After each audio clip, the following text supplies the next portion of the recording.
उत्तर प्रदेश के उप मुख्यमंत्री आदरणीय ब्रजेश पाठक जी का स्वागत करता हूं, अभिनंदन करता हूं। आज का ये कार्यक्रम एजुकेशन पॉलिसी जो 2022 है उसको लेकर है। बहुत लंबे समय से इस देश में शिक्षा के क्षेत्र में बदलावों की हमेशा चर्चा होती है और लंबे समय से एक ही शिक्षा पद्धति, एक ही शिक्षा का जो पैटर्न था उसको हम लोग फॉलो करते रहे।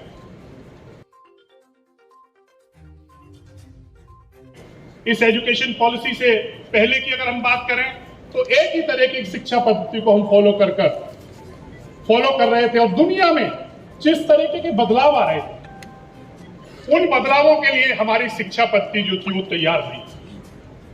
2014 में इस देश में परिवर्तन हुआ और इस देश की जनता ने देश की कमान दुनिया के सबसे लोकप्रिय और इस देश के सम्मानित प्रधानमंत्री नरेंद्र मोदी जी को इस देश की कमान देने का काम किया।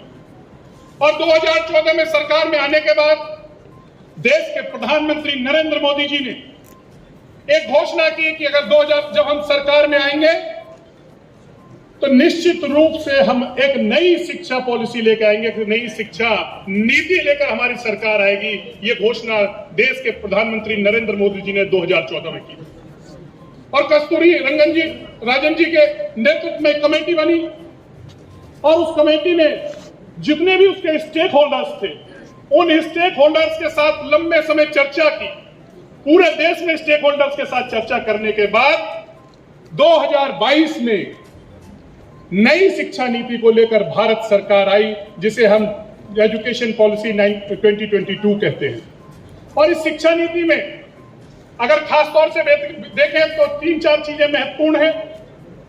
जो हमारा 10+2 का हमारा पैटर्न है उसको बदलने का काम इस शिक्षा नीति में किया गया है। अब 10+2 की जगह 5+3+3+4 का पैटर्न अब शिक्षा नीति में होगा। यह शिक्षा नीति में नया बदलाव किया गया है। यह शिक्षा नीति अगर इसकी बात करें तो जो हमारा 4 स्टेज की अब शिक्षा नीति होगी, फाउंडेशन स्टेज होगा, सेकेंड स्टेज होगी, मिडिल स्टेज होगी और सेकेंडरी स्टेज होगी। 4 स्टेज में हमारी शिक्षा जो होगी वो हमारे बच्चों को मिलेगी। और खास तौर से इसमें जो क्लास 6 के बच्चे हैं हमारे, उनको व्यावसायिक जो शिक्षा, व्यावसायिक प्रशिक्षण है उसकी भी एक्सेस होगी। जो हमारे स्कूल हैं उनका डिजिटलाइजेशन किया जाएगा पूरे देश में। और उसके साथ साथ जो हमारे बच्चे हैं, जो 5th क्लास तक के बच्चे हैं, उनको अपनी मातृभाषा में शिक्षा ले सकेंगे। क्योंकि बच्चा अगर आप देखो दूसरी भाषा में अगर वो शिक्षा लेता है तो अच्छी तरीके से उसे ग्रहण नहीं करता।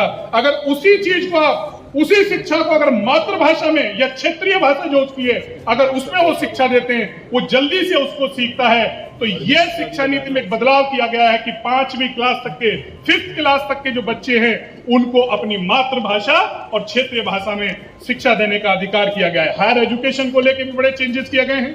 जो हमारी कॉलेज की शिक्षा होगी, जो फर्स्ट ईयर में अगर वो करेगा तो उसको एक सर्टिफिकेट दिया जाएगा, जो सेकंड ईयर करेगा उसको डिप्लोमा दिया जाएगा और 3rd और 4th ईयर में जो करेगा उसको डिग्री दी जाएगी। और जो एमए करेगा वो एमए अब केवल मात्र 1 वर्ष की होगी।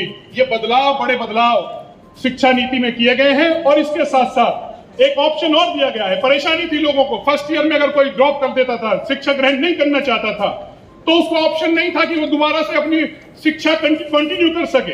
इस शिक्षा नीति में ये मौका दिया गया है कि आप अगर 1 वर्ष आपने कॉलेज में शिक्षा ली है, आप उसको बीच में छोड़ना चाहते हैं, अपना काम करना चाहते हैं, शिक्षा ग्रहण करने के लिए पैसा कमाना चाहते हैं, तो उसके बाद जब आपके पास पैसा आ जाए दोबारा से आप अपनी शिक्षा को कंटिन्यू कर सकेंगे। इस तरीके के व्यापक परिवर्तन इस देश की नई शिक्षा नीति में इस देश के प्रधानमंत्री नरेंद्र मोदी जी के नेतृत्व में किया गया है। मुझे विश्वास है कि ये जो परिवर्तन है, इस परिवर्तन के साथ पूरी दुनिया में ज्ञान के क्षेत्र में भारत एक महाशक्ति बनेगा। इस विश्वास के साथ इस शिक्षा नीति में परिवर्तन किया गया है। मैं बधाई देना चाहता हूं दैनिक जागरण परिवार को, जीएल बजाज परिवार को कि उन्होंने आज पूरे दिन इस शिक्षा की जो हमारी नीति है उस पर चर्चा होगी, उसका प्रचार प्रसार होगा और जो अभिभावक हैं, जो इसमें चेंजेस आए हैं उनको लेकर उनके साथ चर्चा होगी।